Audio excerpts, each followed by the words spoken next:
తెలుగుదేశం పార్టీలో అక్కడక్కడ అసంతృప్తులు వినిపిస్తున్నాయి. ముఖ్యంగా మంత్రి పదవులు ఆశించి భంగపడ్డ సీనియర్ ఎమ్మెల్యేలు నోరు తెరుస్తున్నారు. తమ మనసులో ఉన్న మాట బయట పెడుతున్నారు. ఈ నెల 27 నుంచి 3 రోజుల పాటు తెలుగుదేశం పార్టీ మహానాడు కడపలో నిర్వహిస్తోన్న సంగతి తెలిసిందే. అయితే రాష్ట్ర వ్యాప్తంగా అన్ని నియోజకవర్గాల్లో మినీ మహానాడు నిర్వహించాలని పార్టీ హైకమాండ్ ఆదేశించింది. ఈ తరుణంలో తూర్పు గోదావరి జిల్లా టీడీపీ మినీ మహానాడులో ఆ పార్టీ నేతలు సంచలన వ్యాఖ్యలే చేశారు. ముఖ్యంగా జనసేనతో వస్తోన్న సమస్యలను ప్రస్తావించారు. ప్రధానంగా పార్టీ ముఖ్యనేత జ్యోతుల నెహ్రూ చేసిన కామెంట్స్ ఇప్పుడు సంచలనంగా మారాయి. జనసేనకు అగ్రతాంబూలం, తూర్పుగోదావరి జనసేనకు పట్టున్న జిల్లా, ఆపై పార్టీ అధినేత పవన్ కళ్యాణ్ ప్రాతినిధ్యం వహిస్తున్నారు. డిప్యూటీ సీఎంగా సైతం ఉన్నారు. అందుకే అక్కడ జనసేనకు ఎనలేని ప్రాధాన్యం దక్కుతోంది. నామినేటెడ్ పదవుల్లో సైతం పెద్దపీట వేస్తున్నారు. జనసేనతో పోల్చుకుంటే టీడీపీకి అక్కడ అవకాశాలు తగ్గాయి. దీనికి అక్కడ టీడీపీ శ్రేణులు జీర్ణించుకోలేకపోతున్నాయి. ముఖ్యంగా ద్వితీయ శ్రేణి నాయకత్వం తీవ్ర అసంతృప్తితో ఉంది. వారు నేరుగా ఎమ్మెల్యేల వద్దకు తమ ఆవేదనను వ్యక్తం చేస్తున్నారు.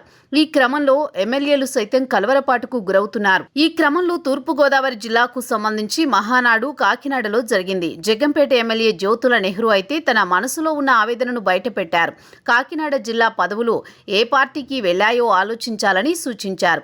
మెజారిటీ ఉన్న తెలుగుదేశం పార్టీ పరిస్థితి ఏంటో ఆలోచించాలని వ్యాఖ్యానించారు.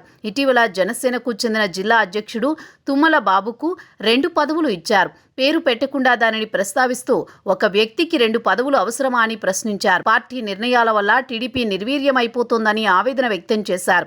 కూటమి ఎన్నాళ్లు ఉంటుంది? పార్టీ ఆవిర్భావం తర్వాత ఎన్ని పార్టీలతో పొత్తు పెట్టుకోలేదని చెప్పుకొచ్చారు. ఎన్నిసార్లు బయటకు రాలేదు అంటూ వ్యాఖ్యానించారు. టీడీపీతో పొత్తు వల్ల కమ్యూనిస్టు పార్టీలు నిర్వీర్యమైపోయాయని సంచలన వ్యాఖ్యలు చేశారు. అదే పరిస్థితి టీడీపీకి రాకుండా చూడాలని జ్యోతుల నెహ్రూ వ్యాఖ్యానించారు. అయితే గత కొద్ది రోజులుగా జ్యోతుల నెహ్రూ పార్టీపై అసంతృప్తి వ్యక్తం చేస్తూనే ఉన్నారు.